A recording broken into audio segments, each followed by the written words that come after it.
SIR மக்களாட்சியின் குரல் வலையை நெரிக்கும் செயல் என கடிந்துரைத்துள்ள இந்திய கம்யூனிஸ்ட் கட்சி மாநில செயலாளர் வீரபாண்டியன், சக மனிதனை துன்புறுத்தாத பூமியாக உள்ள தமிழ்நாட்டின் மீது பழி சொல்லிவிட்டு பிரதமர் தப்பித்துவிடக் கூடாது என தெரிவித்துள்ளார். 40 கோடி பேருக்கு தேவையான சொத்தை 4 பேர் வைத்திருக்கிறார்கள். நாடாளுமன்றமும் நீதிமன்றமும் வேடிக்கை பார்க்கிறது. எனவே அங்கேயும் ஜனநாயகம் இல்லை, சமத்துவம் இல்லை. நம் கரங்களில் இருக்கிற வாக்கில்தான் ஒரு வாக்கு ஒரு மதிப்பு, சமத்துவம் ஜனநாயகம் தவழ்கிறது.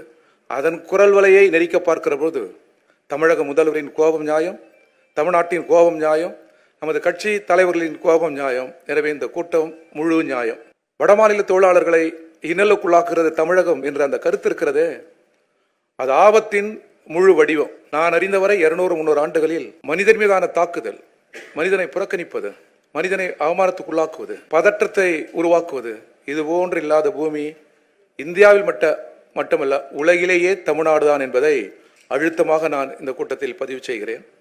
இதை அவ்வளவு எளிதில் கடந்து சென்று விடக்கூடாது. இதை நாடாளுமன்றத்தில் கேள்வியாக எழுப்ப வேண்டும். தமிழ்நாட்டிலேயே ஒரு நல்லிணக்க பூமியாக இருக்கிற, ஒரு கூட்டசேவை பூமியாக இருக்கிற தமிழ்நாட்டின் மீது இவ்வளவு பெரிய தாக்குதலை நாட்டின் பிரதமர் தொடுத்துவிட்டு தப்பித்து விடக்கூடாது.